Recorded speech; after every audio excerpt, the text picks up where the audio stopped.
Setelah menduduki kota Probolinggo, pasukan Brigade Marinir Belanda bergerak cepat menuju Lumajang.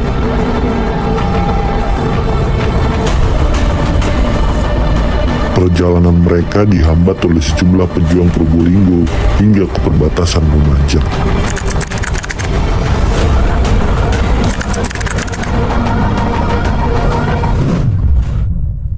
Menjelang sore, pasukan Belanda sudah menguasai kawasan di sekitar jembatan Drangdang, perbatasan Lumajang dan Probolinggo.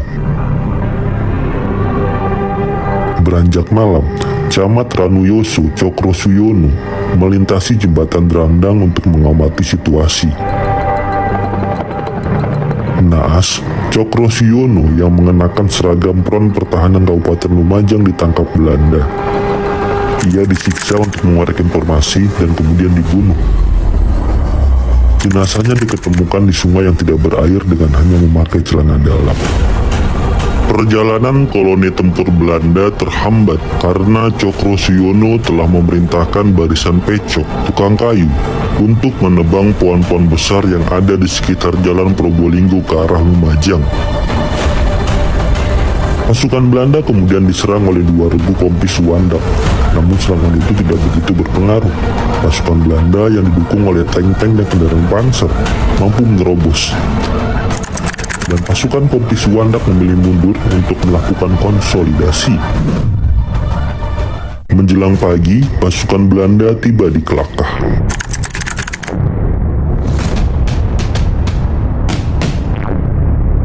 Ketika pasukan Belanda mulai melaju dan tiba di jalan silang perlintasan kereta api Kelakah,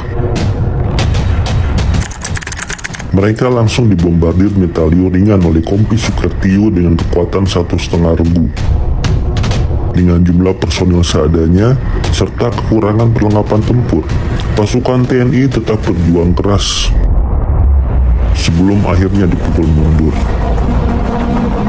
Akhirnya koloni militer Belanda berhasil masuk ke Lumajang. Mereka mengadakan konsolidasi di alun-alun Lumajang. Sementara itu, dilakukan penembakan bagi siapa saja yang dianggap mencurigakan. Markas-markas TNI, Hizbullah, dan Laskar Rakyat lainnya terus diserbu oleh pasukan Belanda. Dari sini pasukan kemudian dipecah 3.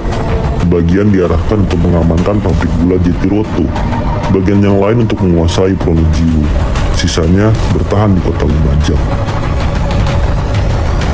Pasukan yang bergerak ke Jatiroto kembali menghadapi serangan hebat dari pejuang Lumajang. Sejumlah kendaraan Belanda rusak binasa akibat ranjau-ranjau yang dipasang TNI di sekitar jembatan dekat pabrik gula Jatiroto. Akibatnya, Belanda terpaksa mengirim pasukan penjinak ranjau untuk membersihkan jalanan.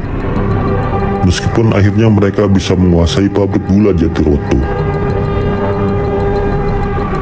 Ini adalah momen pasukan Belanda mengamankan peluru-peluru pesawat agar tidak direbut para pejuang dan dimanfaatkan sebagai ranjau darat.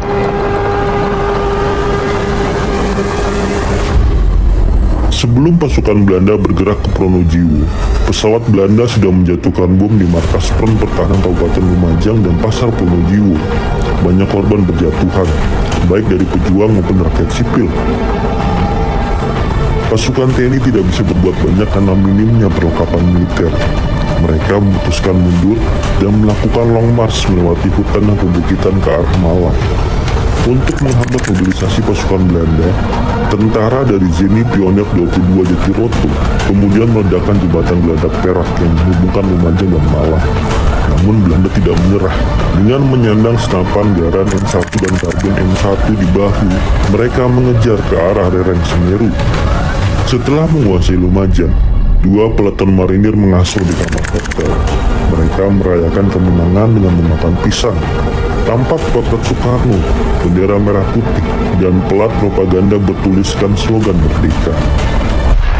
Setelah Lumajang jatuh, kompi Sukertio mencoba mengkonsolidasikan kekuatan para pejuang Lumajang. Dalam beberapa hari, sudah terhimpun pasukan gerilya berjumlah sekitar 150 TNI hijrah menuju daerah Republik menuju Malang, yaitu Kepanjen, Turen, Sedayu, Dampit. Tentara diangkut dengan truk-truk menuju Malang, melalui jalan raya melingkar jauh melalui Probolinggo, Pasuruan, Malang, dan Pakissaji. Pusat komando berada di Dampit dan Turen.